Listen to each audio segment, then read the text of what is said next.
Hello, everyone. This is Ed Breniger, and welcome to a special edition of the Eddie Network podcast. I want to talk for a few minutes today about things that I'm seeing. And I see things by watching, by listening, and by reflecting.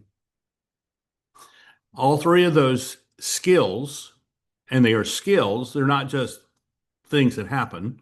These are things that you can do to develop your awareness, not only of yourself, but of the world that you're living in.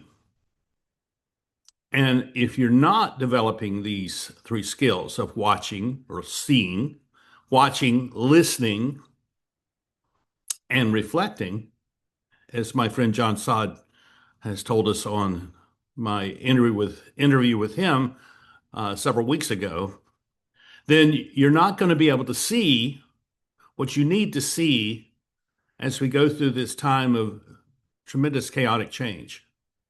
So here are three things that I see, three things that I see that I also think are things for all of us to focus on. Yeah, I got coffee going, brewing. That's the first thing. Drink coffee. No, I'm joking. We are very captured by the notion that a new world is appearing through artificial intelligence. I think that from listening, watching, listening, reflecting on what I'm hearing from people, what we are seeing is not something new, except at the pace of change that's happening. And the pace of change is going to become so quick that none of us actually can absorb it and understand it and come out of it on the other side the same person.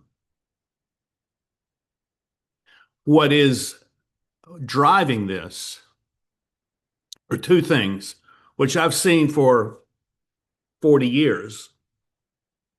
And one is that in the world that we live in, everything has a monetary value.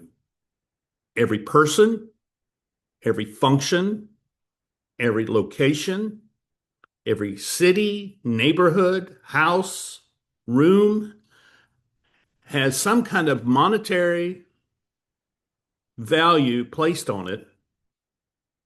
And it is measured not by the money itself, but it's measured by how does this produce efficiency?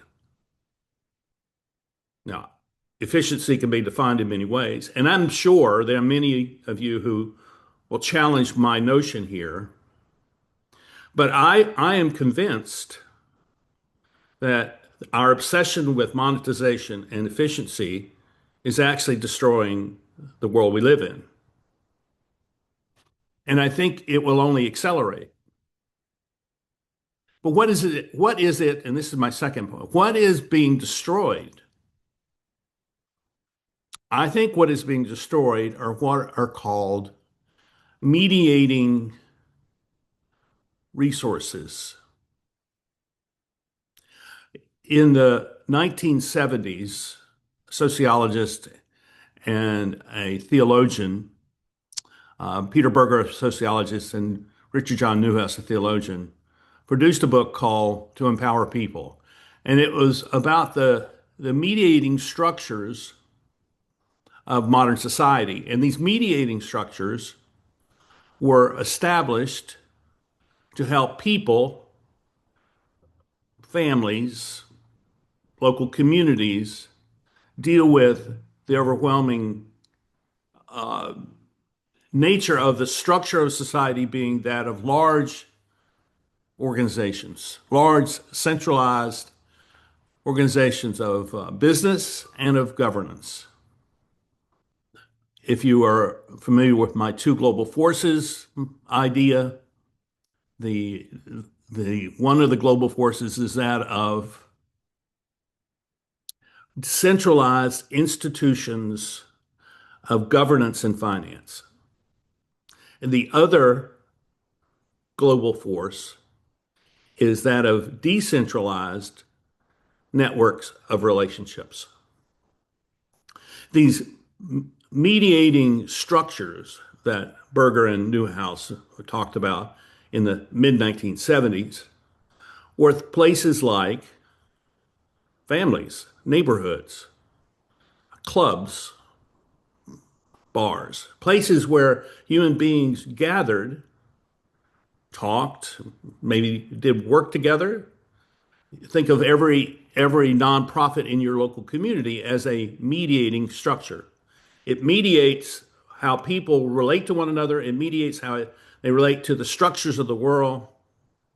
And what I see, and this is what I see, is that that world of mediating structures has also become absorbed into this world of monetization and efficiency.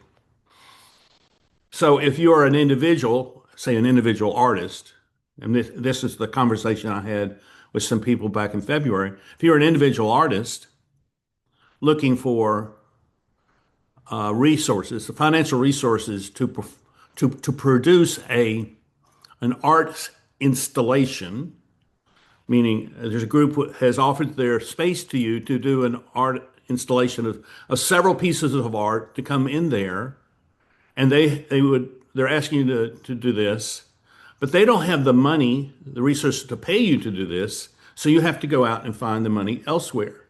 And what these artists were telling me is that the money for these sort of things comes to large arts organizations, and then it kind of percolates down, and not very much of the money that initially goes to those large organizations ever gets to the individual artist. So, in my estimation, this is what I see there, is that mediating structure of an arts organization is failing the artist because they all take their financial cut from whatever has been donated, and and very little of it gets to the bottom. So at the bottom is the purpose of the organization, which is the artist, but the money is not going there, but it's going to the mediating structure that does. And that's very much like what I see in every other organization that exists. That is causing a lot of things to fail and will fail because monetization and efficiency are not human values. They're tactical, strategic machine values. And the machine of the modern world is failing because the machine cannot change. It is always going to be a machine. And I think this is the fallacy of a lot of AI is that it is not a human, but it's a machine. And so we're coming to a crossroads, a decision that we each must make. And I'm not saying that the decision is an either or. It's not a binary decision. It is a decision about what is important to you. And it is a decision about how you order your life and your work from this moment on for the rest of your life. Because what we're witnessing and what we're experiencing, what I see and what I hear and what I'm reflecting on is that the world is changing in ways that you and me as individuals have no control over. But we do have control. And what is that control that we have? What I've learned from my guest on the Eddie Network podcast is there are a lot of people who are taking personal initiative to be creators. They're creating things. They're writing books. They're not writing the great the great novel, the great modern novel, and they're not writing treatises that will be talked about in 500 years. They're writing things that speak to them about the time that we live in, and they're personal, even as abstract and as theoretical as they are very personal works of art. And I treat them like that. And it does not mean that we have to celebrate or denigrate. It doesn't mean that at all. It means that we have to appreciate. And so I see that uh, that crossroads is the decision that each of us make as to how we're going to be a human being in the context of a world which is a machine. Uh, the fallacy of the Matrix is that when Neo made his choice of the pill, he was choosing between two versions of the Matrix. He was not leaving the Matrix. He was in the Matrix and will always be in the Matrix. He just had a particular self-awareness of what it was to be in the Matrix. Now, we're all in the Matrix. We're all in a culture of simulation. We're all being seduced, and we all are being seduced into a kind of false consciousness about what we believe about the world and what it should be. But you have to understand that the culture of simulation is the culture of the machine. And it's image based, and because it's image based, it's what we see, but we also should hear, we should listen. So my suggestion to you is that one, you stop reacting, do a check, keep, if you need to, write on your hand, stop reacting, and on the other hand, write, listen, watch, reflect, watch, listen, reflect. Maybe you should tattoo it on you. If you take 10 seconds, if you stop reacting for 10 seconds or a minute, and you listen and you ask the question of yourself, what are they saying? Not what does this mean to me, but what are they saying? Why are they saying this? And what relevance, then we get to this, and what relevance does this have for me in this moment? What is it asking of me in this moment?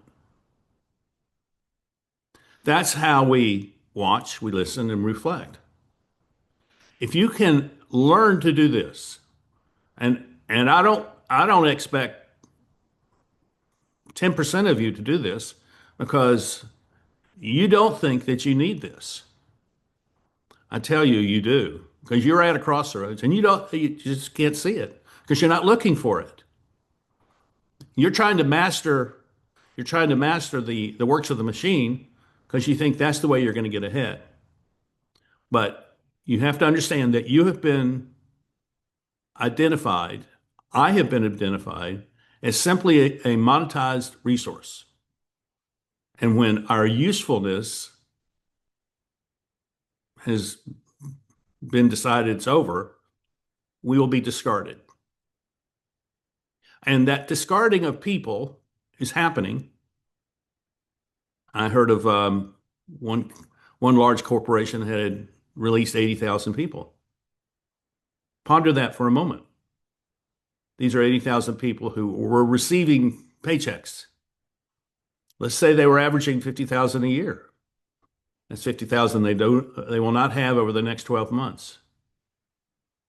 And that effect will be they won't buy as much as the market. They will not travel as much as they were. They're going to be restricting their lifestyle. And because they have less resources available to them. And if you take 80,000 people, or let's say 3 or 4 or 10 million people who are out of work, the expectation is that the government will be there to save them. What if it isn't? What if it isn't? What if the government now sees you as a monetized entity and does not see your value? I'm not saying they are or not. I'm just saying that if we carry the logic of the monetization or financialization and efficiency, we will begin to see that human beings are probably the least efficient being on the planet. And so it does not serve the machine for us to exist. But we do exist, and we're creative beings. So it's not simply that we watch and we listen and we reflect, but we also create. Create. We create. And so these people that I'm having on my podcast, many of them have left the company where they worked. Many have retired. Are doing new things. And many of them are writing books. For some, it takes them 6 months to write the book. For others, it takes 3 or 4 years. But all of those efforts to take what is inside of them, in their minds, their heart, their spirit, and put it into words, which they are trying to communicate to other people, is a very valuable thing. And I do not think you can put a monetary value on the creativity of an individual who decides that they're going to create something out of their own life experience and their own thought processes. So I'm encouraging not just to kind of be a passive watcher, listener, or reflector. I'm suggesting that you become an actor, an agent in creativity. And if you decide you're going to create something, create a business, create a movement, create something, I want to know about it because I want to help you. And I want to help you because I want you to understand the forces that are set against you. And it may mean that you have to spend 10% of your time on social media where you used to spend 70% of your time. But if you're spending all that time on social media, you're doing it because you want to know where you fit and where you stand vis-a-vis the rest of the culture. But when you become a creative, you're creating your own culture. And when you become a creative with other creatives, that culture that you create begins to have an effect. And out of that effect, new mediating structures can form. So this is the point that I make with the center and periphery writings that I've done. When the center, which in this case is the machine, begins to fail the people that it's supposed to represent, the people break off into small peripheral centers, and they form around things that matter to them. I think one of the most interesting things of the last 5 years is the rise of groups of people who gather together to talk about bourbon, whiskey, and they come together for, at someone's house, and they bring their favorite whiskey, or they found something new and they're going to share it with their friends. That's a mediating structure, because when they're together sipping a glass of a whiskey or bourbon or rye, when they're sitting there with their friends doing that, they are talking and they're listening and they're watching what the other is doing, and they're reflecting on their own life in conversation. So all of these things are happening. They're already happening. And so the question really is, what is my orientation to this crossroads that we're at? Am I going to continue to be a functionary within the machine, which is the culture of simulation, or am I going to create my own culture of reality where I'm going to test things, I'm going to try things, I'm going to see what's out there for me, and I'm going to watch and listen and reflect upon what comes at me and what shows up in front of me and say, is this for me or is it not for me? I am suggesting that the world that we're in is changing and there is no stopping it. Whatever you think it is, if you want to comply with it, you can try, but it is not going to be a friendly place in the future. And but but if you find, shall we call them soulmates, because you share a common interest in knitting or painting or uh, kids soccer programs, or it doesn't matter. It really doesn't matter what your interest is. It does matter that it's your interest. And it does matter that you find other people who share that interest and you create some sort of bond. You create some kind of structure which supports your interests together. And when you do that, you're creating a mediating structure that mediates your individual relationships together with the machine that is imposed upon us. I'm not suggesting you get angry or you start protesting. I'm not suggesting that at all. I'm not suggesting that you fight the machine. I don't think that's a winning proposition. I think you seek to ignore it as much as you can by building relationships where together you can observe, you can listen, you can reflect, and you can create. And those mediating structures that you create like that will become the ground for the revival of your communities. Because I drove through a town that I used to live in yesterday, and I was surprised at the number of empty shops downtown. Now the question is, why is that happening? Well, it's because everything gets monetized, and those shops didn't monetize at the level of efficiency that allowed them to stay open. But those people that went to that shop are still out there. So why don't you start something else? This is the point. Wherever you see an anomaly, there is something worth digging into. And the anomaly is, why are we so obsessed with the machine that is so oriented and designed to negate our humanity? Why are we so fascinated by it?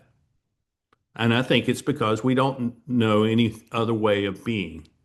We have been trained to be fascinated by things that are technical instead of human. So this is what I'm interested in, and I'm interested in your stories. And I would suggest that you go back, I mean, just go back to the beginning of January and start looking at uh, my conversations with people. The conversations I've had this year in 2026 are moving in a different direction. And I'm not ready to tell you what I see there because I'm still reflecting on what I'm hearing. But I would suggest that you spend some time with my guests. And when you find something that intrigues you, leave a comment. And when you find something that intrigues you, reach out to the guest or reach out to me. Start conversations with us so that we can support you as you maybe for the first time ever think, well, maybe I can be a creative. Maybe I can write a book. Maybe I can write a poem. Maybe that trumpet that I had in fourth grade that I dropped in fifth grade, that's somewhere in the basement. Maybe I'm going to go pull it out and see if I can start playing the trumpet again. Why not? See, I think when the machine begins to fail us, then it is a hall pass which says you can go try anything. You can try anything. There are now no boundaries, no limitations, except our own creativity. And obviously, being able to financially support yourself and family. But you'll figure that out, and we'll figure it out. We'll figure it out together because what we're experiencing is not going to last. 25 years ago, when the Circle of Impact was formed, I saw the end of the modern organization. I saw it then. And what I'm witnessing now, what I'm seeing, what I'm hearing from people, and as I reflect upon it, it is confirming what I saw 25 years ago. So this is not new. This is this is the historic progression of the modern world coming to an end. And what we who are alive today, whether you're 72 as I am, or you're 22 or 12, is that we have the opportunity to begin to work to create what is next. And I think it comes from watching and listening and reflecting and creating. So let's do it. I thank you for watching the Eddie Network podcast. It does have your response to me has been humbling, and I appreciate it very much. So please watch the episodes, and you, I've got some interesting ones coming up. So stick it in your little notebook in your head to say watch these things because I don't think they're a waste of time. I do not think. There are a lot of other stuff that is simply churning the same message over and over again. You're not getting that from these conversations because they're unscripted. I never know. I never know what's next. And so we're constantly discovering. So watch the episode, listen to what is being said, reflect on what you hear, and then go do something with it or not, or share it. Share it with people. That dynamism of our interaction with one another is what's going to save the world. Okay. Hope you have a good day. Thank you very much for watching, and we'll see you next time here on the Eddie Network podcast. Bye bye.